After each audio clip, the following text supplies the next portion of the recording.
Hey Pisces, welcome to your September 2020 Astro Update. It's Raina here.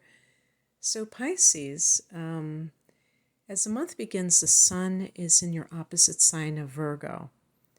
And I'm curious how many Pisces feel during the month of September overall, if there's a certain feeling that you get. Because, the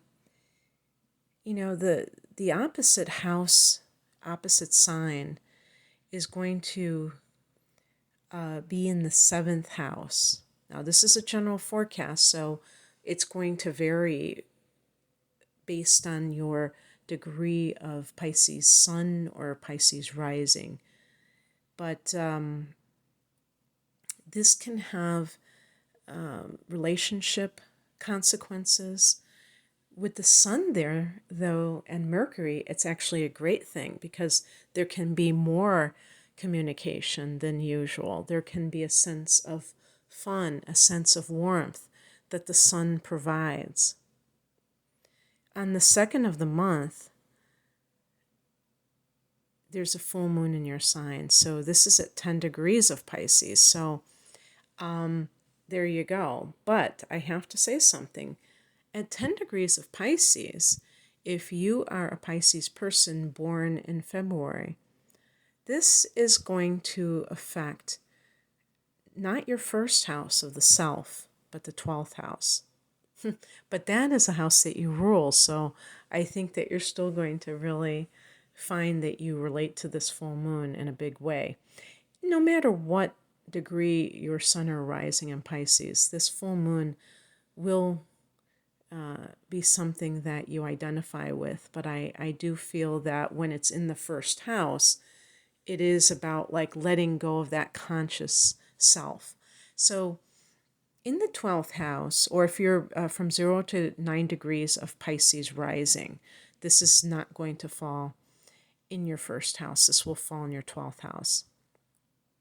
And the 12th house in the universal chart is ruled by Pisces and deals with past lives. So karma is connected to that, the spiritual dimension or dimensions. And so what this means is that you may have an opportunity to let go of something and that is holding you back because other than past lifetimes, if you're talking about this lifetime, this is the house of self-undoing. But I would say that things that we find that are very challenging that we keep doing, like addictive behaviors or other self-destructive patterns, I do believe that they have a past life connection. And this is precisely why we're doing them in such an automatic way. And, this is where I think habits come from, just like talents. When you think about people who are prodigies and who at the age of 3 can sit down in front of a piano and just start playing like they've been doing it forever. And they're bringing these past life talents to the forefront. I think that was Beethoven. I can't remember. Probably a lot of those dudes. The same thing applies for negative traits. And I'm not saying that all bad habits come from a former lifetime, but I'm just saying that, a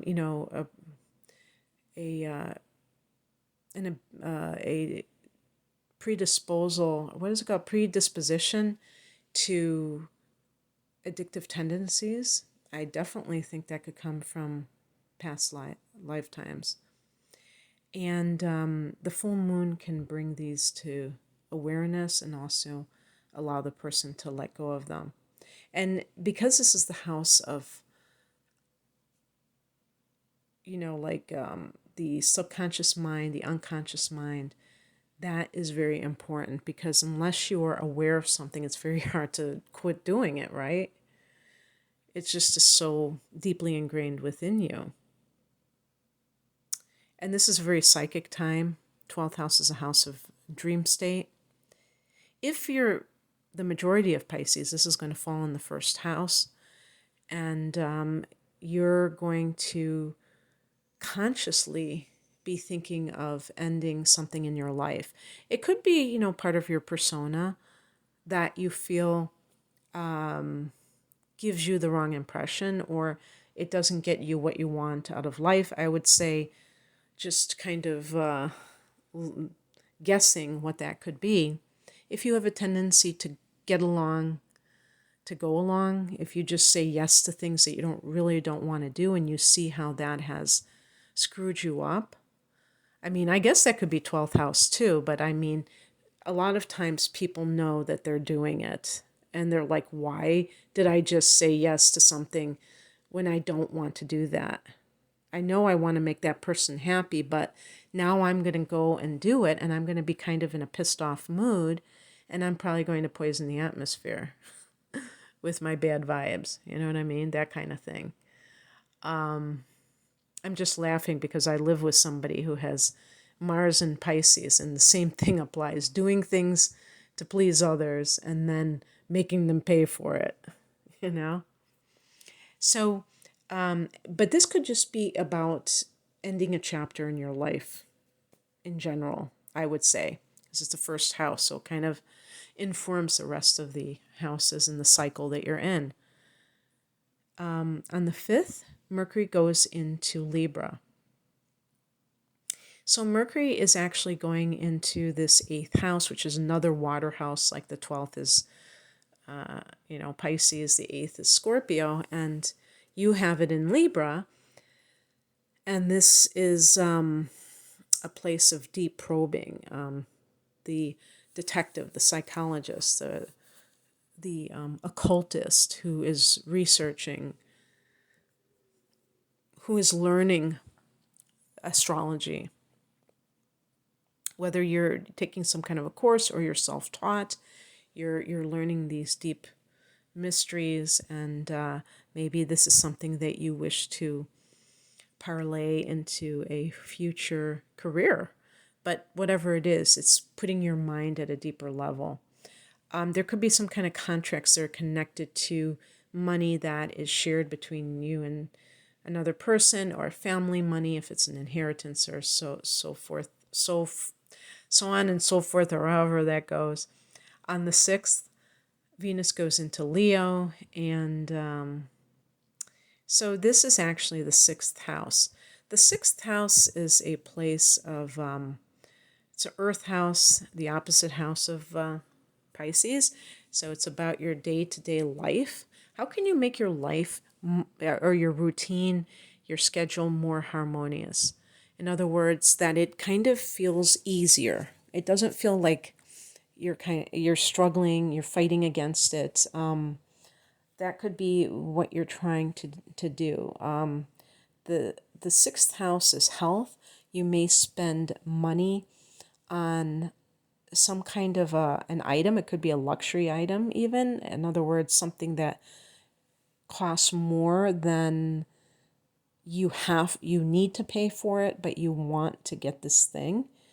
I always call this like the Vitamix transit with Venus in the 6th house, because a Vitamix is a very expensive blender. But I'm not affiliated with Vitamix, but I do think that it's worth the money, because you can have a enhanced experience when you're blending things, and blending things can help your health.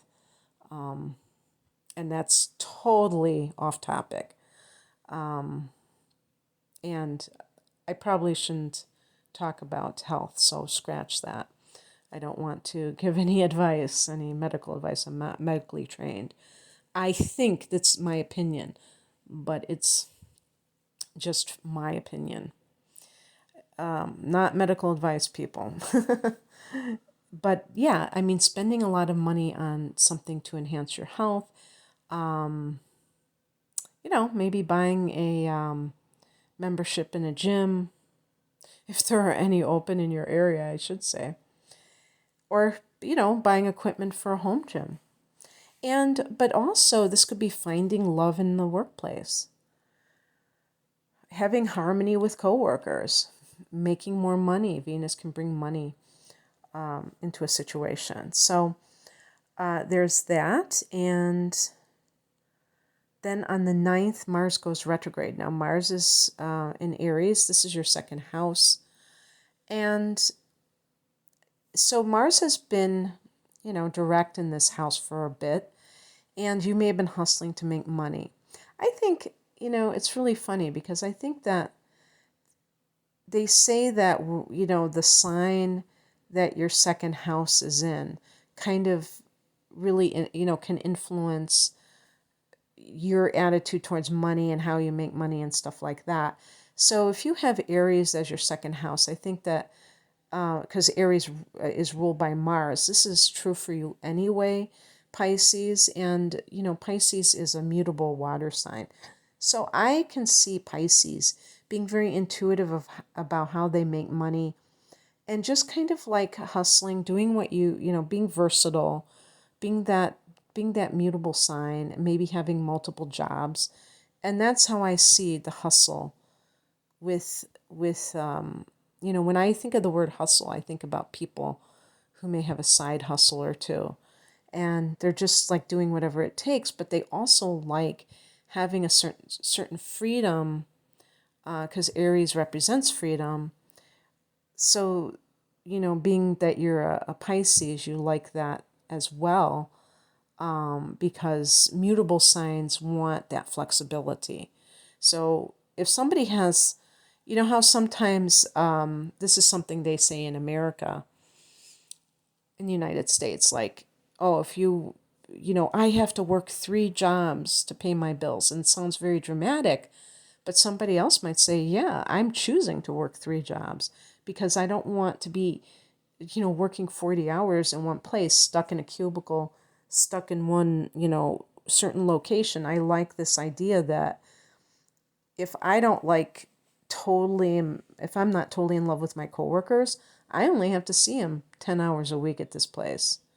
Or maybe I'm working for myself, but I have 3 different little jobs that I do that add up to, a certain amount of hours a week. And so it's funny how we always, how certain things are categorized as purely negative that they might not be at all. And this may be how a lot of Pisceans already are. But now, and I was going to make this joke. I don't think it should be considered politically incorrect or anything like that. I've heard that they always joke about Jamaicans having 3 jobs. And this is probably, I don't know if this is for people who come to the United States, but this is just, I'm assuming because, like if one job gets lost, you have 2 other ones to fall back on. But this is kind of like, this is probably what they say in the United States, talking about people who come here from other countries who are very resourceful and they find ways to make money. And this is one of the things that I guess I'm getting at with Pisces, is that I think that you probably have a great deal of resourcefulness. And I think part of that comes from either a hard scrabble background where you had to, kind of take care of yourself from a young age, or just also intuition of knowing, like, of really being connected to this larger fact that this is an abundant universe, and if you want to get something, you can get it. You may have to work for it, but you can get it. So I think that that is really great. However, when Mars is retrograde, you might find yourself frustrated and feeling as if you cannot meet your objectives temporarily. This may be because you have your irons in too many fires. Maybe you're kind of like spread too thin. Maybe you need to consolidate your efforts in a certain way. And what I think ultimately this could mean is that you need to create a more of a vision for yourself that is very clear on the direction you're going to go in, that has to do with, the goals that you wish to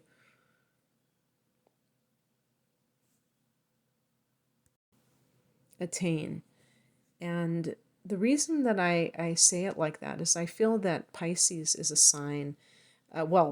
Look at the symbol for Pisces, two fish swimming in opposite directions. And I think that you can go in one direction, and then because your feelings fluctuate, you may think that that isn't what I want to do. And this is exacerbated by having like the moon in Cancer or Gemini, for instance. And you might just be, or Mercury in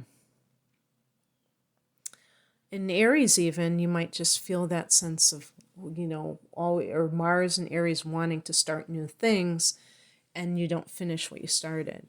So having a game plan, having like clear objectives, and getting clear on what you really want also can be problematic, because you're very idealistic and you can see something in its complete glory, but not necessarily realistically what is really, what the pros and cons are of it.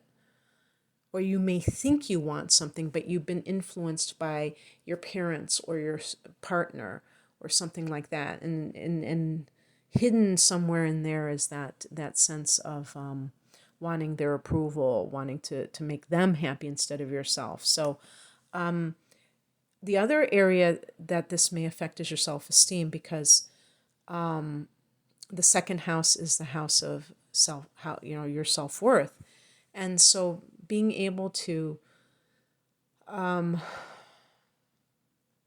look at how you express anger, because with Mars retrograde there can be repressed anger. Are you honoring yourself enough? Are you standing up for yourself enough? Are you allowing people to walk all over you? These kinds of things have to be looked at. But Mars will go direct on November 13th. So even if you feel like your money situation isn't like on point 100% the way you want it to, know that this too shall pass. Jupiter goes direct on September 12th, and this is good news for you, Pisces, because your ancient ruler is Jupiter, so you can really take this transit as something personal with you. Now, this is in Capricorn, a harmonious angle to Pisces, and this is in the area of your hopes and wishes. So Jupiter in this house can grant you your wishes. Maybe you, this is, according to ancient astrologers, the luckiest house. So Jupiter is the luckiest planet. I think that there might be something there. And perhaps during the retrograde, you were like really questioning your values, questioning your life philosophy. And sometimes for Pisces, the life philosophy ultimately boils down to self-sacrifice, wanting to, like if you have kids, wanting them to be happy, wanting your spouse to be happy, wanting your family, your parents to be happy. And those are lofty, worthy goals. But, truth be told, we can't make anyone else happy. We can revel in their happiness. I think that's even better, is the ability to be happy for other people when they have good news. How many people can truly do that? A lot of times people get envious when other people have had a success. So if you can be happy for somebody else, I think that you are doing, something great. But that is just something that you've been working on. Now Jupiter's direct, so now you can go ahead with those dreams. Expanding your social circle may be part of this. And then on the 17th, we have a new moon at 25 degrees of Virgo. So this is in that 7th house of committed partnership. But really for just the last few degrees, from 25 to 29 degrees, for most of you, this is actually going to be in that 6th house. So that is, in the 5th house. So that is really good for creative endeavors, for new love to come into your life, for starting a new business, or launching a new business if you've already been working on it. I think it'd be pretty hard to start a new business, in a day. But maybe starting the process, planting the seeds of a new business. And